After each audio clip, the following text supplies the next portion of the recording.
بسم اللہ الرحمن الرحیم۔ پبلک براڈ کاسٹ کے ناظرین کو ایک نئی ویڈیو میں خوش آمدید کہتا ہوں۔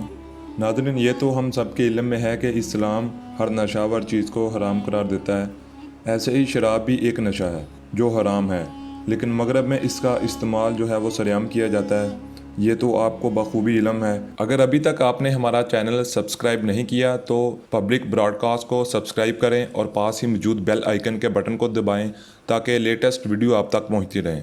ایسے میں مفتی عبدالقوی نے کچھ مشروبات کو حلال قرار دیا ہے، اور وہ کس وجہ سے اس نے حلال قرار دیا ہے وہ بھی میں آپ کو بتاؤں گا اپنی اس ویڈیو میں۔ ان جیسے پاکستان کے کچھ اور مفتیان کرام بھی ہیں جو کبھی کبھی دین میں اپنی من مانی کے فتوے جاری کرتے رہتے ہیں، کبھی ختم نبوت کے معاملے کو لے کر تو کبھی کسی اور اسلامی مسئلے کو لے کر۔ ایسے حال میں ہی مفتی عبدالقوی نے ایک انٹرویو میں کہا کہ ایسے تمام مشروبات جن میں 40% سے کم الکوہل ہے وہ حلال ہیں۔ اگر الکوہل معدنیات سے حاصل کی گئی ہیں تو اس کے 100% مقدار بھی حلال ہے۔ مفتی عبدالقوی کا مزید کہنا تھا کہ اگر ہمارے علماء کرام کے تمباکو والے پان حلال ہیں تو پھر آج کے مشروبات بھی حلال ہیں۔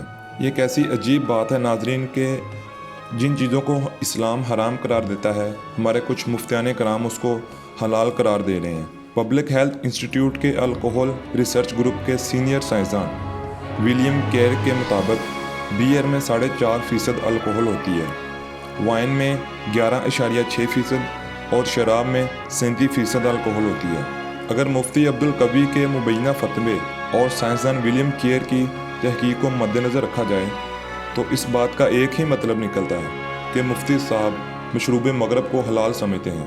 پاکستانی عوام کو اس بارے میں سوچنا چاہیے کہ جب ایک مفتی کوئی بھی فتویٰ دیتا ہے پاکستان میں تو ایک اسٹوڈنٹ کی حیثیت سے، ایک پڑھے لکھے شخص کی حیثیت سے اس بات کی پراپر سرچ کرنی چاہیے کہ یہ جو بات کر رہے ہیں اس کے بارے میں اسلام کیا کہتا ہے۔ کیا اسلام ان چیزوں کو حلال قرار دیتا ہے یا حرام قرار دیتا ہے؟